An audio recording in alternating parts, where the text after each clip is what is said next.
The crystal brilliance of the chandelier shimmered above the dining hall, casting golden light across polished silverware and gleaming glasses, but none of its radiance could soften the harshness of what was unfolding. Evelyn Turner, adorned in her pearls and wrapped in an air of authority that had long commanded the house, reached forward with a suddenness that silenced the room. 20 pairs of eyes, belonging to some of the city's most prominent and privileged guests, turned in stunned disbelief as her hands gripped the front of Grace's uniform and tore through it, with a sharp motion that seemed to echo louder than any glass shattering on marble. Grace stood frozen in place, her breath caught somewhere between her lungs and her lips, her dignity falling apart along with the threads of her uniform. Her fingers trembled as they moved instinctively to cover herself, and her wide eyes, full of shock, searched for a place to hide from the cruelty that had just been forced upon her. For a single suspended moment, the vast hall seemed to stop, breathing, but at the far end of the table, Jack Turner rose slowly from his chair. The son of Evelyn and heir to the Turner legacy, his eyes carried a storm no guest could ignore, a storm that now turned toward his mother. Grace was 28 years old, and her life had been stitched together by work, endurance, and humility. Since childhood her hands had been trained to carry weight, to wash, to scrub, and to mend. Her world had never been gilded, never built on marble floors or velvet curtains, but on simple acts of labor that demanded strength and quiet perseverance. And yet here, inside the Turner mansion where voices whispered of wealth and power, her presence was undeniable even in its silence. She had become the unseen rhythm of the household, the one who swept through rooms like a quiet breeze, never demanding acknowledgement, yet leaving every space touched by her care. Her name, Grace, fit her more than anyone realized. It was not merely a label, but the essence of her being. She carried herself with a patience that softened the harsh edges of others. She gave to the house not just her service, but her dignity. And though she never sought recognition, her quiet endurance did not pass unnoticed. Jack Turner noticed her. The young heir in his early 30s, accustomed to luxury, influence, and the polished manners of high society, found something extraordinary in the maid who never lifted her eyes more than necessary. It was not her beauty alone, though her dark, steady eyes held a kind of rare truth in them. It was the unspoken strength she carried, the way she endured sharp words without anger, the way she treated everyone with equal respect, from gardener to butler. There was a steadiness in her silence that moved him more than words ever could, and it unsettled him in ways he had not expected. He admired her, not as one admires a passing charm, but as one is drawn to a truth too profound to dismiss. But in a house where appearances ruled and power was guarded like gold, admiration was dangerous. And the sharpest eyes of all belonged to Evelyn Turner. Evelyn had built her life on rules and rigid standards, on a pride that she believed untouchable. To her, the staff were not people, but extensions of her household machinery, servants meant to blend into the walls and disappear into the background. Grace, with her quiet presence and unyielding composure, disturbed that order. She was a reminder that dignity could exist even in servitude, and that was something Evelyn could not accept. It began with little things, pointed remarks meant to bruise without leaving marks. She would remind Grace not to walk so loudly in hallways, even though her steps were barely audible. When Jack praised a table arrangement, Evelyn was quick to deflect, insisting it was the florist's work, not the maid's.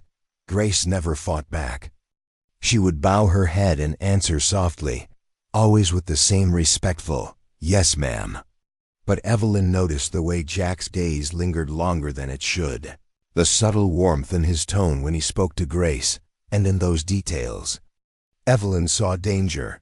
The danger took clearer form when Evelyn's close friend Margaret Dawson arrived one afternoon. Grace, serving tea on the terrace with her usual quiet grace, became the subject of sharp whispers. Margaret narrowed her eyes and remarked that the maid was unusually pretty for her station. Evelyn's lips curved into a cold smile, dismissing the thought with laughter and the claim that Grace was ordinary, nothing more than a servant who would never rise above her place. Grace, though she heard every word, continued setting down the sugar bowl with steady hands, hiding the sting of insult beneath her composure. But Jack had seen her eyes lower, had seen the hurt flicker across her face, and he carried that image with him. That evening he caught her in the corridor, his voice low and urgent as he told her she did not need to accept such treatment. She, as always, answered calmly, insisting that words could not change her work, yet Jack felt his jaw tighten. One day, he promised her, he would show her she was worth more than what Evelyn allowed her to believe. Grace bowed quickly and retreated, fearing that someone might overhear, but in her chest, a fragile warmth began to stir, one she dared not acknowledge, even to herself. Meanwhile, the Turner mansion stirred with anticipation for a dinner that Evelyn planned with the meticulous precision of a general preparing for war. Every fork shone, every flower was arranged to perfection, and the guest list glittered with the most prominent names in society.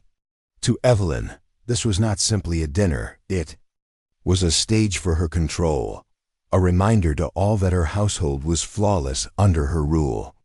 But for Grace, it was a test, one that Clara, the other maid, recognized too. She warned Grace in whispers that something darker might be coming. Grace, unwilling to speculate, simply replied that they had work to do, but even she felt the storm building. Evelyn had seen too much in her son's lingering glances and quiet defiance, and she resolved that the coming night would deliver a statement. Loud, cruel, and unforgettable. The evening before the dinner, Evelyn summoned Grace to the drawing room. Her voice was calm, but the chill behind it cut like a blade. She reminded Grace of her place in the house, that she was not family and never would be, and she forbade her ever to imagine herself as more than a servant to her son. Grace bowed her head and answered as she always did, respectful and composed. Evelyn's eyes, however, carried a warning colder than ice. If Grace dared to forget her place, Evelyn promised, she would remind her in front of everyone. Grace left the drawing room with her heart weighed down, yet her steps carried the same steadiness that defined her. She told herself again and again that it was only work, that storms had come before, and storms would come again, and this one she would endure just like the rest. But storms, no matter how quiet they appear, always break, and this one had been gathering force long before the dinner began. On that night, under chandeliers that glittered like captured stars, and in front of families whose names carried weight across the city, Evelyn Turner planned her move with precision, a move that would strike not just at Grace's dignity, but at the very heart of the Turner household. The mansion seemed alive with expectation. Every chandelier blazed to its fullest, pouring light onto polished marble floors. Silver gleamed on the long tables, glassware sparkled, and white lilies spread their fragrance into every corner. Outside, lines of luxury cars pulled up one by one, their polished doors opening to release elegant men in tailored suits and women whose gowns shimmered like jewels under the lanterns. Inside, the quiet rhythm of servants filled the air alongside the soft strains of violins warming up in the parlor. Grace moved through it all as if invisible, her uniform crisp, her face calm, her hands steady as she carried trays and checked each glass. Yet inside her chest her heart pounded relentlessly. The words from Evelyn's mouth the night before kept echoing like a curse she could not shake. If you forget, I will remind you in front of everyone. Clara brushed past her with a basket of bread, leaning close enough to whisper a warning to keep her hands steady and her mind fixed on survival. Grace gave a small nod, answering with nothing more than the calm assurance that they would manage, because what else could she say? And then the guests began to pour in, their laughter sharp, their perfume filling the air, their voices rising in waves of entitlement. Jack stood tall at the entrance, welcoming men whose names carried fortunes and women whose smiles were polished masks of social power. He clasped hands, exchanged pleasantries, and yet even in the swirl of greetings his eyes found Grace. Gave her the smallest nod, barely noticeable to anyone else, but to her it was a silent promise, a reassurance that softened her chest enough for her to draw breath again. She lowered her gaze quickly, as she always did, yet the warmth of that fleeting glance carried her. Through the next hour, dinner was announced, and the procession moved into the grand dining hall. The long table stretched beneath a chandelier that cast fire from 1,000 crystals. White lilies stood in tall vases, filling the air with sweetness almost too heavy to bear. Guests settled into their seats, servants glided in precise rhythm, and Evelyn Turner sat at the head like a queen, presiding over her domain. Grace took her position on the east side, close enough to serve Margaret Dawson and her circle of society women. She poured wine with her usual care, but even care could not shield her from the cruel whispers that slipped across the table. One lady remarked in a tone sharp enough for her to hear that the maid was far too pretty for her station. Margaret smirked and added that pretty things in uniforms could be dangerous. Evelyn's lips curled in amusement, her silence as cutting as words, and her eyes moved deliberately to Jack, who, despite himself, had been watching Grace again. The first courses unfolded in order, the servants weaving in and out with the grace of a dance, Clara passing bread, Mr. Harris directing the pace like a conductor of an orchestra. Yet with every passing minute the air thickened with tension. Jack thanked Grace each time she poured near him, his voice softer than it was with anyone else. Evelyn's eyes tracked every glance, every tone, every sign that her son saw more than he should. By the second course her patience had frayed, and leaning close to Margaret, she whispered with the satisfaction of someone about to prove her dominance, telling her to watch closely. Margaret's brows lifted, curious but silent. It happened in the middle of the main course. Grace stepped forward, her steps even, her hand steady as she carried the dish toward Evelyn's seat. For a moment, nothing seemed unusual, yet Evelyn's voice suddenly cut through the room like a blade. The command was simple, one word that stopped every conversation, every fork, every breath. Stop. Every head turned. The music of glasses and cutlery stilled into silence. Evelyn ordered her closer. Grace froze for a heartbeat, unsure, then obeyed, her steps carrying her to Evelyn's chair. The older woman's eyes gleamed like steel sharpened to a fine edge. She mocked her for 2 years of service without proper bearing, accused her of walking as if she belonged in the house, and as Grace whispered an apology, Evelyn's hand shot out and gripped her arm. Gasps burst across the table. She spat venom in words that stripped Grace of her humanity, accusing her of imagining herself more than a maid because her son had shown her courtesy. And before Grace could defend herself, Evelyn yanked at the front of her uniform. Fabric tore with a sound as sharp as thunder, and the hall erupted into silence so deep it rang louder than any noise. Grace staggered backward, her hands instinctively pulling at the fabric, clutching desperately to shield herself. As her chest heaved, the tray she had carried tilted dangerously, nearly slipping from her grip, but somehow she steadied it even as her world collapsed. Gasps rippled like a wave around the table. Forks were suspended in midair, wine glasses frozen inches from lips. Margaret Dawson's jeweled hand flew to her pearls, her voice a half-whisper of shock and thrill. Evelyn, unmoved, stood rigid with her chin raised, as if her cruelty had been a triumph. Grace's face burned hotter than fire. Tears stung, but she forced them back, refusing to let them fall in front of so many eyes. Every part of her screamed. To vanish, to sink through the polished floor, and disappear from the weight of their stares. But before she could crumble, the sound of a chair scraping echoed across the marble. Jack had risen, slowly and deliberately, his presence filling the room with a silence more profound than Evelyn's command. His eyes burned with fury, though his face remained composed, and he stepped forward with a quiet authority that shook the air. Without hesitation, he removed his jacket and draped it over Grace's shoulders, the gesture shielding not only her torn uniform but the raw wound of her humiliation.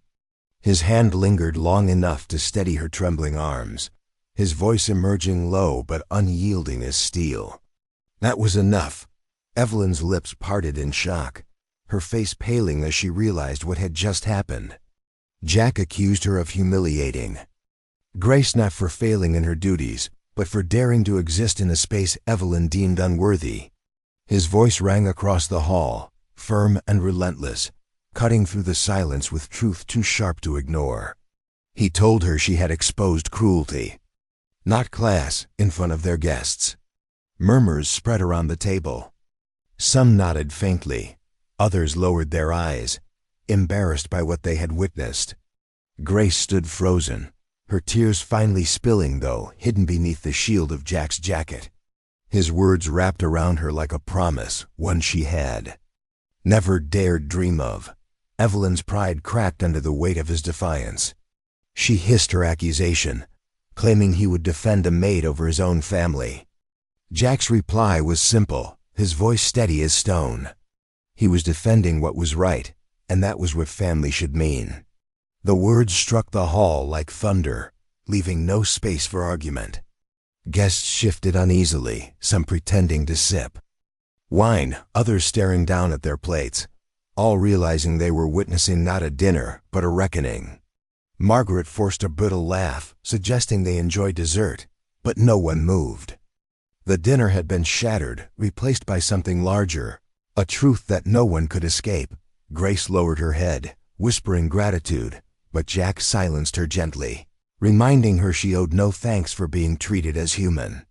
The words carried more weight than any insult Evelyn had ever thrown, and the tears that flowed from Grace now were not of shame but of release. The night ended in a haze. Guests excused themselves earlier than planned, their farewells awkward, their steps quick. The chandeliers still blazed and the lilies still perfumed the air, but the mansion no longer felt proud.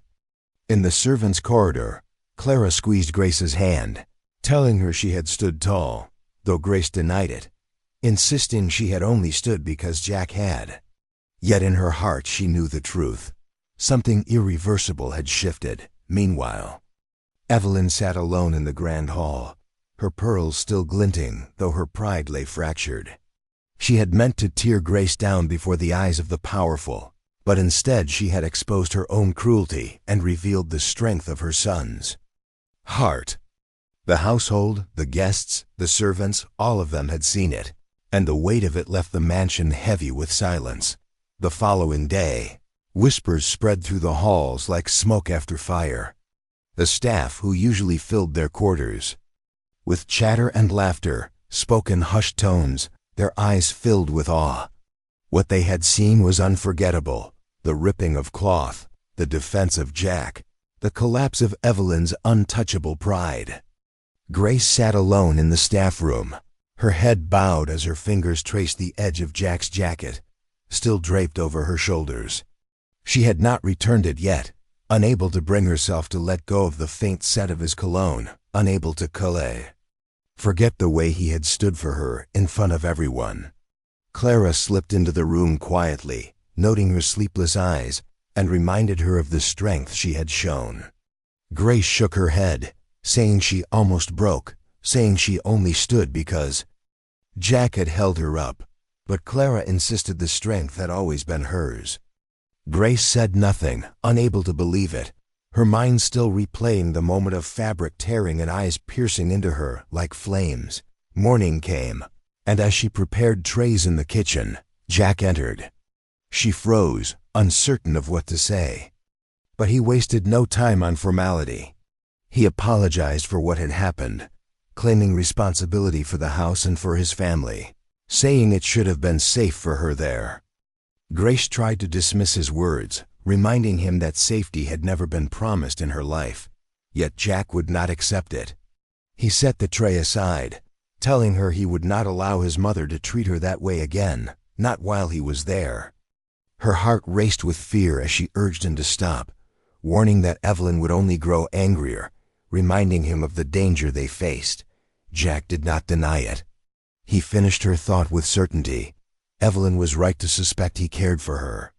He admitted without hesitation that he admired her, not for beauty alone, though it was undeniable, but for patience, dignity, and the rare grace with which she rose above insult without bitterness. Grace felt her throat tighten, the words she wanted to speak caught and locked away. She wanted to remind him of his place, of hers, of the impossibility of such confessions, but no words came. All she could manage was the whisper that people would talk. Jack's reply was as steady as his gaze. Let them. And in that moment it was as if the walls of the kitchen, the chandeliers, the silver and gold of the mansion dissolved into irrelevance. Fate did not wait long to remind them of the danger. Evelyn's voice sliced through the air, calling Jack with a sharpness that demanded obedience. They turned to find her standing in the doorway, her face pale yet her eyes blazing with fury. She summoned her son to the sitting room where the confrontation ignited into a storm. She demanded to know if he had lost his mind, accused him of disgracing the family before the city's most powerful, of defending a servant over his own blood. Jack did not bow. He stood firm, telling her he had defended a woman who had been wronged, telling her she had crossed a line. She spat venom once more, claiming Grace was nothing, a maid undeserving of his defiance, but Jack's voice hardened. He declared that she was not nothing, that in her silence she carried more dignity than many of the powerful who dined at their table, that love, respect, and kindness gave a name its worth rather than took from it. The words struck Evelyn like blows, leaving her breath caught in disbelief. Never had her son stood against her so directly. By noon the story had already spread beyond the mansion walls.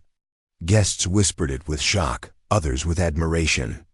They said Evelyn Turner had humiliated her maid and her son had defended her. Some called him noble, some naive, but all agreed. It was unforgettable. Within the mansion, the staff's eyes shifted. Grace was no longer just a maid, but a symbol of quiet strength, of hidden worth. Nora, once sharp with her, now brought her tea with trembling hands. Even Mr. Harris, the butler whose dignity was as old as the house, inclined his head in respect. But Grace did not feel triumphant. She felt raw, exposed, dragged into a storm she had never sought. That night, she prayed in her room, asking not for power, not for recognition, but for peace, asking only for guidance through the whirlwind that had overtaken her. A week later, Evelyn called for Grace. The woman who had once radiated dominance sat by the fireplace without her pearls, her face marked by weariness. Her voice carried none of its usual sharpness. She asked Grace to sit, though Grace remained standing. She studied her for a long moment before speaking, confessing that perhaps she did hate her, not for who she was, but for what she represented. She admitted she had built her life on control, rules, and appearances, and Grace had disrupted it without even trying. She confessed that when Jack stood against her, for the first time she had felt powerless. Grace steadied her trembling hands and answered with the same humility she always carried, saying she never wanted power, only peace. Evelyn's eyes glistened with tears she tried to hide as she whispered that perhaps that was why her son loved her. Ashamed, she dismissed Grace with a wave of her hand, yet the crack in her pride was undeniable. That evening, as the sun melted into the horizon and painted the mansion in gold, Jack found Grace by the garden steps. She wore her plain uniform. Still, though his jacket remained safe in her locker inside, he looked at her with the same steady gaze that had silenced a hall full of powerful guests. He told her that his mother may never accept them, that society may never approve, but he no longer cared. He told her he would not let fear silence him, that he wanted her to know what he felt. Grace's breath caught as she asked what it was. He felt. Jack smiled with quiet certainty, telling her he loved her and always would. Her heart thundered, words abandoning her, but the silence between them spoke louder than anything she could have uttered. The Turner mansion remained gilded. The chandeliers still glittered, the guests still came and went, but something within those walls had changed forever. Evelyn Turner's attempt to shatter a maid's dignity had instead revealed the truth of her son's heart, and the measure of wealth that mattered most was not found in pearls or fortunes, but in courage and love. And though the world whispered in scandal and disbelief, the truth could not be erased. Dignity cannot be stolen, and love cannot be silenced. The Turner mansion still stood tall, its halls glowing with chandeliers and its rooms filled with elegance. But beneath the surface, it would never be the same. What had been meant as a moment of humiliation became the moment that revealed the strength of a heart and the true value of love. Not in glittering pearls, not in fortune or family name, but in the courage to stand for what is right and the grace to endure. And though whispers spread beyond the mansion walls, inside those walls one truth remained unshaken. Respect cannot be broken, and love cannot be silenced. If this story moved you, we invite you to like this video, subscribe to our channel, and continue sharing stories that inspire and matter. Thank you for watching, and we'll see you in the next one.